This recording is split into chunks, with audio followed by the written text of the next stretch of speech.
Dear students, कल हमने एकाधिकारात्मक प्रतियोगिता की प्रमुख विशेषताएं और मांग वक्र का अध्ययन किया था।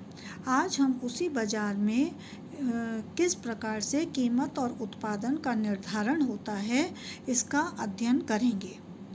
हमें पता है कि इस बाज़ार में सभी फर्में जो हैं वो विभेदीकृत वस्तुओं का उत्पादन करती हैं और वह वस्तुएं ऐसी होती हैं जिसकी निकटतम प्रतिस्थापनीय वस्तु उपलब्ध होती है। इस प्रकार से एक फर्म की जो उत्पादन और कीमत नीति है वह दूसरी फर्म की कीमत और उत्पादन की नीति को प्रभावित करती हैं और वो रिटेलिएट करते हैं और उसके अनुरूप अपनी कीमत और उत्पादन में परिवर्तन भी करते हैं। अब ये है कि एक फर्म का जो विक्रय है वो 3 बातों से प्रभावित होता है। एक तो कीमत, दूसरा वस्तु की प्रकृति या वैरायटी ऑफ कमोडिटी और तीसरा विज्ञापन। तीनों वेरिएबल्स को हम एक साथ लेकर साम्य को स्पष्ट नहीं कर सकते, इसलिए हम एक एक वेरिएबल को साइमल्टेनियसली लेकर उसमें जो साम्य स्थापित होता है उसको दर्शाते हैं। जब हम एक वेरिएबल को दर्शाते हैं तो अन्य 2 वेरिएबल्स को हम स्थिर मानकर चलते हैं। आज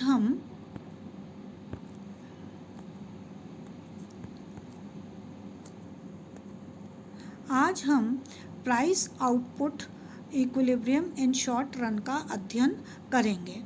इसमें आप देखिए कि जैसे कि हमने बताया कि जो फर्म्स हैं वो विभेदीकृत वस्तुएं उत्पादित कर रही हैं और एक दूसरे को प्रभावित करती हैं। तो इसमें हम ये अज्यूम करके चलते हैं कि जो सब्स्टिट्यूट्स हैं, नेचर ऑफ सब्स्टिट्यूट्स है ऑफ डिफरेंट फर्म्स और जो प्राइस है उन दोनों को हम कांस्टेंट मान लेते हैं। इससे हमें मांग वक्र निर्धारित करने में सरलता रहती है और जब मांग वक्र प्राप्त हो जाता है तो उसके अनुरूप फिर हम कीमत और उत्पादन का निर्धारण सरलतापूर्वक कर सकते हैं।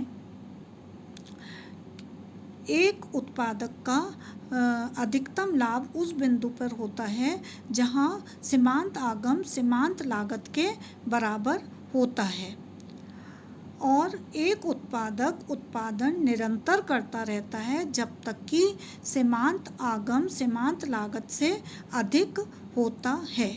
इसी बात को अगले चित्र के द्वारा दर्शाया गया है। इस चित्र में x अक्ष पर उत्पादन है और y अक्ष पर कॉस्ट एंड रेवेन्यू है। AR एवरेज रेवेन्यू कर्व है और MR मार्जिनल रेवेन्यू कर्व है। साम्य ई बिंदु पर है जहां SMC MR के बराबर होता है। साम्य उत्पादन OM है और कीमत OP है। लागत SAC वक्र से पता चलती है। लागत है SM या OR।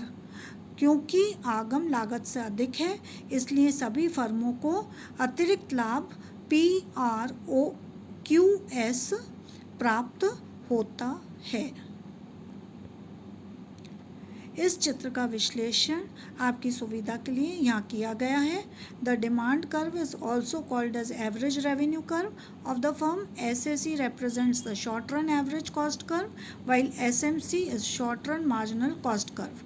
The firm will fix its output when marginal revenue is equal to marginal cost, the price is OP and economic profit is equal to PRSQ and output is OM.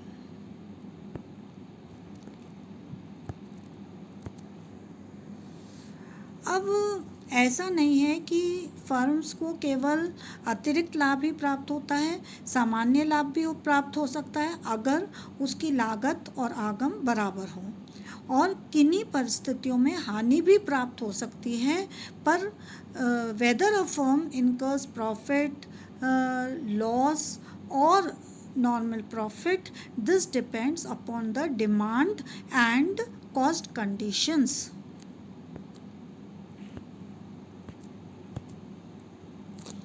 इस चित्र में हानि को दर्शाया गया है। सामने ई बिंदु पर है जहाँ एसएमसी बराबर एमआर है, उत्पादन ओएन है और आगम ओटी है।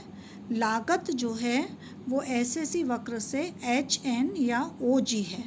लागत आगम से अधिक है, इस कारण से जो हानि है वो जी टी एच के है।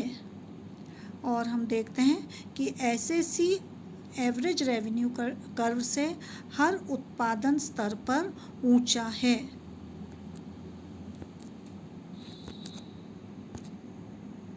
इस चित्र का विश्लेषण पुनः स्लाइड में किया गया है। The average revenue curve lies below the short run average cost throughout, indicating that there is no output of the product can be produced at positive profits.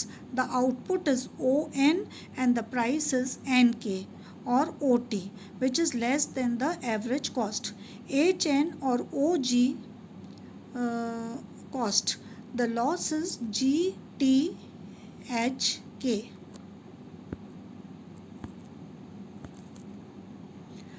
अब अल्पकाल से हम दीर्घकाल की ओर चलते हैं। दीर्घकाल में फर्मों को जो है कई फर्म मिलकर ग्रुप होता है। जैसे पूर्ण प्रतियोगिता में कई फर्में मिलाकर इंडस्ट्री स्थापित होती थी, पर इंडस्ट्री में होमोजीनियस वस्तुओं का उत्पादन होता था, जबकि ग्रुप में विभेदीकृत वस्तुओं का उत्पादन किया जाता है। अब इसके अंतर्गत जो है कि सभी फर्में ऐसी वस्तुएं उत्पादित कर रही हैं जो निकटतम प्रतिस्थापनीय वस्तु हैं और एक दूसरे की कीमत और उत्पादन को प्रभावित करती हैं, इसलिए उनमें आपस में रिटेलिएशन होता है और वो कई फर्में अपनी पॉलिसी को रिवाइज भी करती हैं। अब ऐसी स्थिति में कीमत निर्धारण करना या मांग वक्र का निर्धारित करना बहुत कठिन हो जाता है, और इस कठिनाई को दूर करने के लिए प्रोफेसर चैम्बरलिन ने 2 हेरोइक असम्पशंस लिए हैं। पहला यूनिफॉर्मिटी असम्पशन, दूसरा सिमेट्री असम्पशन।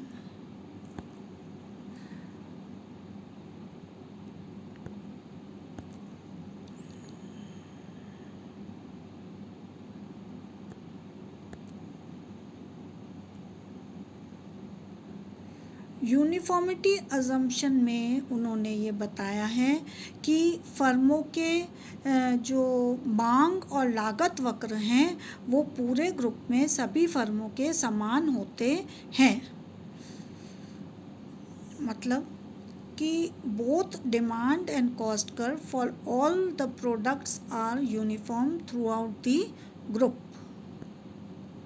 सिमेट्री अजम्पशन में ये बताया जाता है कि जो एक व्यक्ति की कीमत में परिवर्तन है, एक फर्म की कीमत में जो परिवर्तन है वो नेग्लिजिबल इफ़ेक्ट डालता है दूसरी फर्म की कीमत और उत्पादन में।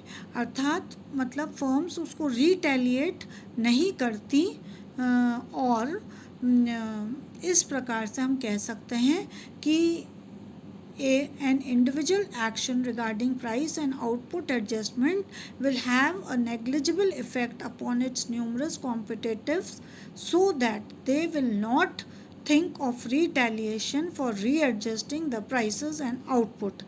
Hence, there will be freedom of entry only in the sense of freedom to produce close substitute.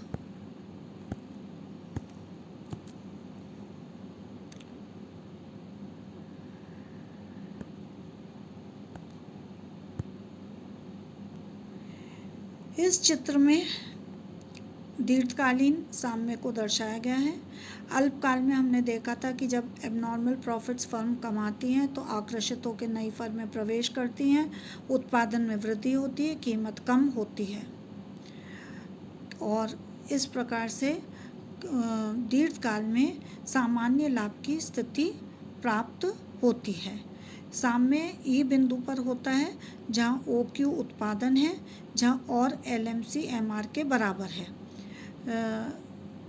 कीमत OP निर्धारित होती है और लागत TQ निर्धारित होती है। किंतु अगर हम इसकी तुलना पूर्ण प्रतियोगिता से करें तो पूर्ण प्रतियोगिता में उत्पादन LAC के न्यूनतम बिंदु L पर होता है और उत्पादन OR होता है, तो कीमत भी मोनोपोलिस्टिक कंपटीशन की तुलना में कम है LR। तो इस प्रकार से हम देखते हैं कि मोनोपोलिस्टिक कंपटीशन में क्योंकि मोनोपोली एलिमेंट है इसलिए उसकी कीमतें परफेक्ट कंपटीशन की अपेक्षाकृत अधिक है और उत्पादन तुलनात्मक रूप से कम है। कीमत अधिक होने के बावजूद भी वो केवल सामान्य लाभ ही कमाती है। This figure explained in Hindi is explained in English in this slide. Thank you.